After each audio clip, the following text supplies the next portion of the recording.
Hey, y'all. I thank you very much for tuning in. I have a question for you today.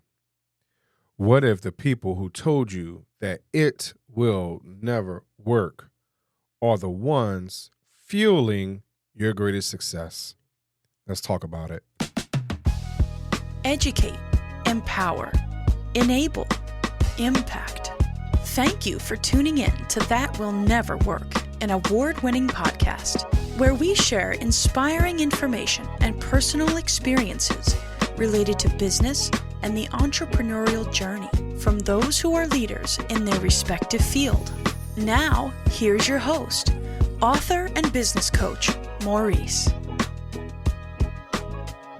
Thank you very much for coming back to That Will Never Work podcast. Now, as you heard, my question. What if the people who told you it will never work are the ones that's fueling your success? And I'm going to explain something to you. So this is a little bit of my backstory.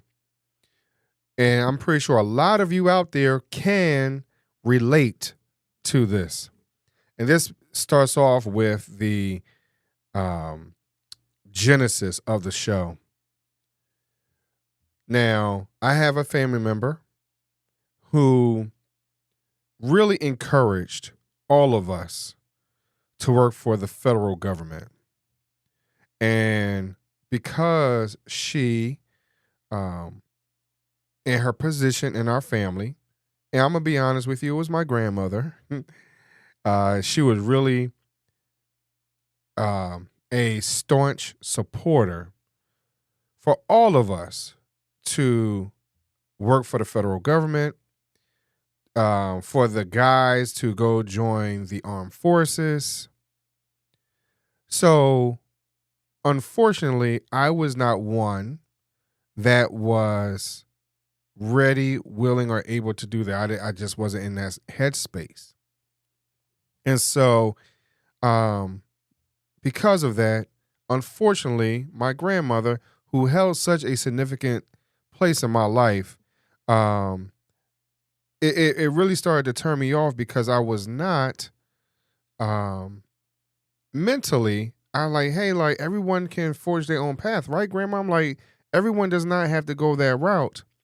But she was really in that headspace of everyone go and do that. So, but at the time, like when I had gotten out of high school, for those of you who knows, I went straight to work. And but my job was not the typical 18, 19-year-old job. I was working for an organization called TAO, which actually turned into an office for Green Spring and then an office for Magellan. So, and so with that particular job, I started off as a file office clerk. So I was filing all the time. I was transporting water all over the office and things like that. And so I asked my grandmother, well, what job would be comparable to what I'm doing currently that I can just kind of walk into or whatever else. And so what I had found out was that would have been comparable to the job I was doing at that time. I said, hey, well, that job is not paying as much money as I'm, making over here. So I decided to kind of stay where I was. Plus, my mom was working there as well. So I wasn't trying to hop up necessarily. I was on public transportation. Most of you know I'm from the city of Philadelphia, so I was in Philly, and the commute to work was, hey, hop right on one bus. Well, depending on where we were, it was either one bus or one trolley, and go to work and come back. So I was not willing to make that transition because where the office was located for the other position, government wise, it was in a whole nother place. It was still in the city of Philadelphia, but I would have had to catch maybe 2 or 3 buses, so commute would have been longer, it would have been more taxing, things like that. So my grandmother kind of criticized the idea of what I was working towards at that time. So now I'm going to fast forward to where I am today. And before I do that, I'm going to explain to you that there is something that did help me out in getting to where I am. Check this out. Are you ready to turn your why nots into bold moves? The Well, Why Not workbook is here to guide you. Designed for dreamers, doers, and those ready to make a 1-degree shift toward their purpose. Packed with thought-provoking exercises, practical steps, and inspirational insights, this isn't just a workbook, it's your roadmap to a more focused, fulfilling life. Ready to start your journey? Visit mauricechisholm.com today and say, well, why not? The Well, Why Not workbook, because your next step starts now. So, in this process, I had to find my why, my purpose, and what I wanted to accomplish in life. And so the opportunity seemed great, but it wasn't.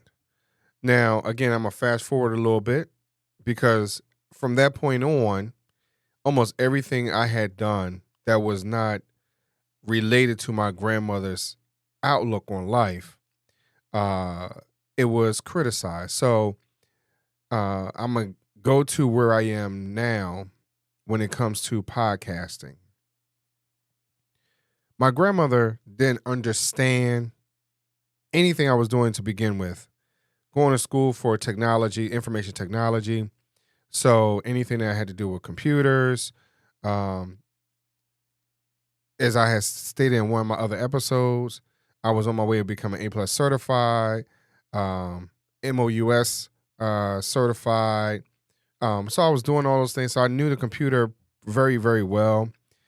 And then I started going into more graphic design type things because I was basically an artist in my heart.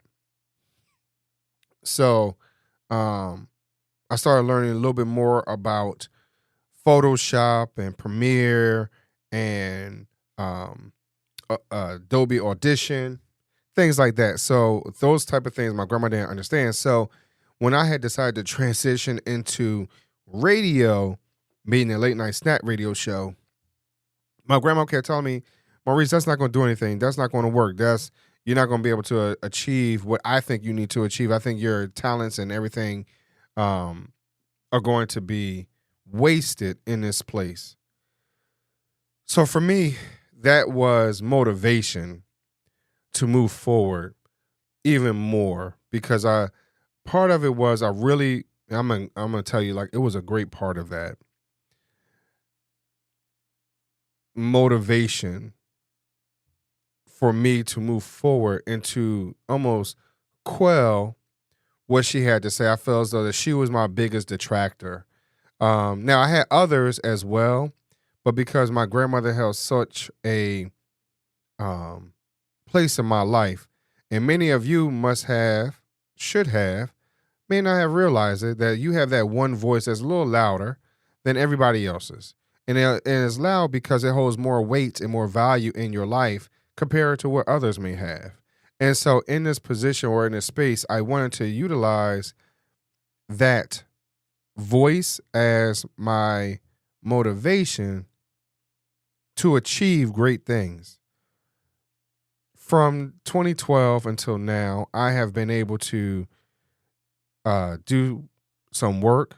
I've been able to create flyers and advertisement and marketing plans and interview some really, really great individuals that in other cases, if I listen to my grandmother and other family members that kind of jumped on the bandwagon, I would not be where I am today